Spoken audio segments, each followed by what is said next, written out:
नमस्कार दोस्तों, मैं आशीष मिश्रा आप सभी दोस्तों का अपने YouTube चैनल ज्यूरिस कंसिलियम पर हार्दिक स्वागत करता हूं। दोस्तों, आज आपके सामने आने का मेरा सबसे बड़ा उद्देश्य यह है कि आप सभी तक कुछ जरूरी और आप सभी के काम की बातों को आप तक पहुंचा सकूं। तो दोस्तों, मैं आपको बताने जा रहा हूं विधिक सहायता के बारे में। क्या होती है विधिक सहायता, किस लिए होती है विधिक सहायता और क्यों होती है विधिक सहायता, और इस विधिक सहायता का हमारे जीवन में क्या योगदान है। तो दोस्तों, अब आपके मन में ऐसे कई सारे प्रश्न उमड़ रहे होंगे। आइए हम इनका मिलकर समाधान करते हैं। जिन लोगों के पास न्यायालय जाकर अपनी कानूनी समस्याओं को न्यायालय के समक्ष रखने के लिए धन नहीं हो, उन्हें बिना पैसे लिए या बहुत कम पैसों में कानूनी सहायता उपलब्ध कराना विधिक सहायता अर्थात लीगल एड कहलाता है। कानूनी सहायता देना विधिक समता के लिए बहुत अत्यंत ही आवश्यक तत्व है, क्योंकि निर्धनता की वजह से कोई न्याय न प्राप्त कर पाए तो विधिक समता का कोई अर्थ ही नहीं होता है। हमारे देश में स्वतंत्रता के बाद से ही विधिक सहायता के क्षेत्र में कई सारे प्रयास किए गए, जो कि अभी तक जारी है। 1952 में भारत सरकार ने विभिन्न कानूनी मंत्री तथा विधि आयोग की बैठकों में गरीबों के लिए कानूनी सहायता के पृष्ठ पर विचार करना शुरू कर दिया था, जो कि आगे चलकर 1960 में सरकार द्वारा कानूनी सहायता योजनाओं के लिए कुछ दिशा निर्देश तैयार करने में सहायता प्रदान करने लगे। तब जाकर 1976 में 42वें संविधान संशोधन में अनुच्छेद 39 का को जोड़ा गया, जिसमें कहा गया कि राज्य यह सुनिश्चित करेगा कि कोई भी नागरिक जो आर्थिक या अन्य अक्षमताओं के कारण न्याय प्राप्त करने के अवसरों से वंचित हो रहा हो, उसे निःशुल्क विधिक सहायता प्रदान की जाएगी। आगे चलकर 1980 में पूरे देश में कानूनी सहायता कार्यक्रमों की निगरानी और निरीक्षण के लिए तत्कालीन न्यायमूर्ति पीएन भगवती की अध्यक्षता में एक राष्ट्रीय स्तरीय समिति का गठन किया गया एवं हुसैनार खातून बनाम बिहार राज्य के सुविख्यात मामले में निर्णय दिया गया। मुफ्त कानूनी सेवाओं का अधिकार किसी भी प्रकार के अपराध के व्यक्ति के लिए प्राकृतिक न्याय के अंतर्गत न्यायिक प्रक्रिया का एक अनिवार्य घटक है, और यह अनुच्छेद 21 के तहत दिए गए अधिकार में यह आवश्यक निहित किया जाना चाहिए। 1987 में भारत सरकार ने नागरिकों को मुफ्त कानूनी सहायता उपलब्ध कराने के लिए तथा संवैधानिक अधिदेश को पूरा करने के लिए विधि सेवा प्राधिकरण अधिनियम पारित किया। 1994 के अधिनियम में कुछ संशोधनों के पश्चात यह अधिनियम अंततः 9 नवंबर 1995 को लागू कर दिया गया। तो अब चलते हैं राष्ट्रीय विधि सेवा प्राधिकरण। क्या है राष्ट्रीय विधि सेवा प्राधिकरण? भारत में राष्ट्रीय विधि सेवा प्राधिकरण नेशनल लीगल सर्विस अथॉरिटी अर्थात नालसा का गठन विधिक सेवा प्राधिकरण अधिनियम 1987 के तहत किया गया था। इसका काम कानूनी सहायता कार्यक्रम लागू करना और उनका मूल्यांकन एवं निगरानी करना, साथ ही इस अधिनियम के अंतर्गत कानूनी सेवाएं तैयार उपलब्ध कराना भी इसका मुख्य कार्य हो गया। प्रत्येक राज्य में एक राज्य कानूनी सहायता प्राधिकरण तथा प्रत्येक उच्च न्यायालय में एक उच्च न्यायालय कानूनी सेवा समिति गठित की गई।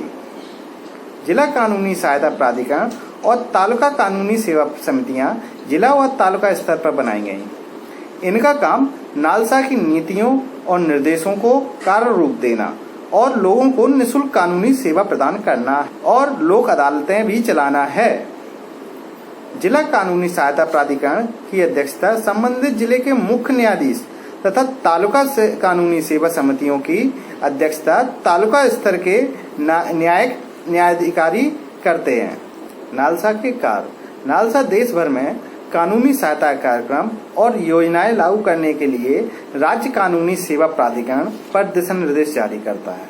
नालसा द्वारा मुख्य रूप से राज्य कानूनी सहायता प्राधिकरण, जिला कानूनी सहायता प्राधिकरण व तालुका कानूनी सहायता समितियों आदि को जिन दिए गए कार्यों को नियमित आधार पर करते रहने की जिम्मेदारियां सौंपी गई हैं वे हैं सुपात्र लोगों को मुफ्त कानूनी सहायता प्रदान करना, विवादों को सौहार्दपूर्ण ढंग से निपटाने के लिए प्रत्येक लोक अदालतों का संचालन करना।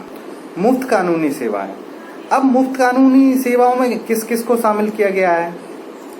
इसमें शामिल किया गया है किसी भी प्रकार की कानूनी कार्रवाई में कोर्ट फीस और अन्य सभी प्रकार के प्रभार अदा करना, कानूनी कार्रवाई में वकील उपलब्ध कराना, कानूनी कार्रवाई में आदेश आदि के प्रमाणित प्रतियां प्रदान करना, कानूनी कार्रवाई में अपील और दस्तावेजों का अनुवाद और छपाई सहित पेपरवर्क तैयार कराना। ये तो थी मुफ्त कानूनी सेवाएं। अब इनके आगे चलते हैं कौन कौन पात्र होते हैं मुफ्त कानूनी सेवाएं प्राप्त करने के, मुफ्त कानूनी सहायता पाने के पात्र। अब मुफ्त कानूनी सहायता प्राप्त करने के पात्र हैं महिलाएं और बच्चे, अनुसूचित जाति जनजाति के सदस्य, औद्योगिक श्रमिक, बड़ी आपदाओं, हिंसा, बाढ़, सूखे, भूकंप और औद्योगिक आपदाओं के शिकार लोग, विकलांग व्यक्ति, हिरासत में रखे गए लोग, ऐसे व्यक्ति जिनकी वार्षिक आय 1 लाख रुपए से अधिक नहीं हो, या बेगार या अवैध मानव व्यापार के शिकार व्यक्ति मुफ्त कानूनी सहायता पाने के पात्र होते हैं। अब हम आपको बताने जा रहे हैं लोक अदालत के बारे में। क्या है ये लोक अदालत? लोक अदालतें ऐसे मंच या फोरम है जिसके द्वारा न्यायालय में चल रहे मुकदमे या मामलों को सौहार्दपूर्ण तरीके से न्यायालय के बाहर निपटाया जा सकता है, क्योंकि वहां विवादित पक्षकारों के बीच परस्पर समझौते के माध्यम से विवादों का समाधान किया जाता है। लोक अदालत की स्थापना का विचार सर्वप्रथम भारत के पूर्व मुख्य न्यायाधीश PN भगवती द्वारा दिया गया था। सबसे पहली लोक अदालत का आयोजन 1982 में गुजरात में किया गया था।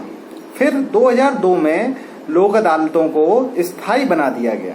लोक अदालतों में सभी प्रकार के दीवानी मामले, वैवाहिक विवाद, नागरिक मामले, भूमि विवाद, मजदूर विवाद, संपत्ति बंटवारे संबंधी विवाद, बीमा और बिजली संबंधी विवादों का निपटारा किया जाता है।